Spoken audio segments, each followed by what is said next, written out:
আসলে কি নির্বাচন সুষ্ঠু হওয়ার মতো পরিবেশ আছে?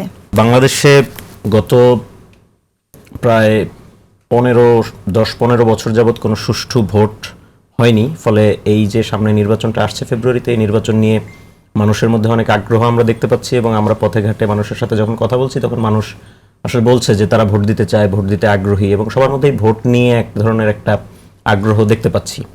এখন এই যে ভোটের সুষ্ঠু একটা পরিবেশ তৈরি করা এবং এটা নিয়ে যেই ধরনের কথাবার্তাগুলি হচ্ছে, এই কথাবার্তাগুলি হচ্ছে আসলে এই গভর্নমেন্টের চরিত্রের কারণে। দেখেন, প্রশাসনের কথা যদি আমরা বলি, আমরা গত 1 বছর 1.5 বছরে অভ্যুত্থানের পর থেকেই নানানভাবে আমরা দেখেছি যে প্রশাসনের নানান জায়গায়, সেটা আমরা যদি গভর্নমেন্টের প্রশাসন বলি কিংবা যদি আমরা বিভিন্ন ইউনিভার্সিটিগুলির প্রশাসন বলি, আরও ইত্যাদি ইত্যাদি প্রশাসনিক অন্যান্য যা কিছু আছে আর কি, সে সমস্ত জায়গায় আমরা দেখেছি যে দলীয় পদায়নের বাইরে এই গভর্নমেন্টের আসলে আর কিছুই সে করে নাই আসলে ওই অর্থে। নানান ধরনের দলীয় পদায়ন হয়েছে বিভিন্ন জায়গায়।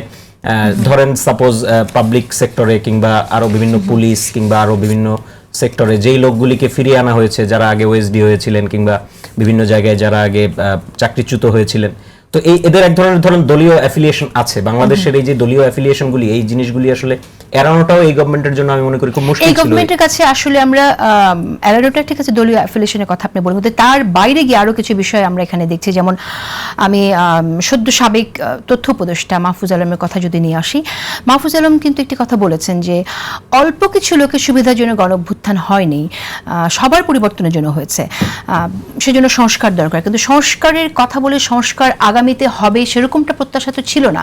সংস্কার তো ডে 1 থেকেই করা যেত, কিছু কিছু পরিবর্তন তো ডে 1 থেকেই আসলে সূত্রপাত করা যেত।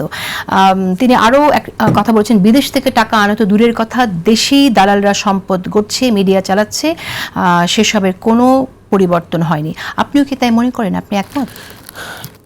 আমি টু সাম এক্সটেন্ট এটার সাথে একমত আসলে। কারণ অভ্যুত্থানের পরে আমরা দেখেছি যে সংস্কারের কথা আমরা বলেছি, একটা বিপুল সংস্কারের আকাঙ্ক্ষা মানুষের মধ্যে তৈরি হয়েছে, কিন্তু বাংলাদেশ রাষ্ট্রের কাঠামোগত কারণে আসলে সাধারণ মানুষ তো আসলে রাষ্ট্রটা চালায় না। রাষ্ট্রটা চালায় কিছু নেক্সাসই রাষ্ট্রটা চালায়। এবং আমরা দেখেছি যে 5 আগস্টের পরে, অভ্যুত্থানের পরে এই নেক্সাসগুলিতে পরিবর্তন এসেছে, এই নেক্সাসগুলিতে কিছু দলগত পরিবর্তন এসেছে, কিন্তু আসলে নেক্সাসগুলি তো টু সাম এক্সটেন্ট কিছুটা একই রকম রয়ে গেছে।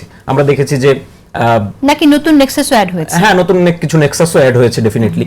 এবং এই সার্বিক পরিস্থিতিতে এখন অভ্যুত্থানের পরে এই যে নির্বাচন, এই নির্বাচনকে কেন্দ্র করে আমি মনে করি প্রথমত গভর্নমেন্টের যেই ধরনের ইনিশিয়েটিভ নেওয়া উচিত ছিল নির্বাচনকে কেন্দ্র করে, গভর্নমেন্ট সেই ইনিশিয়েটিভটা আসলে কতটুকু নিতে পেরেছে সেটা একটা প্রশ্ন।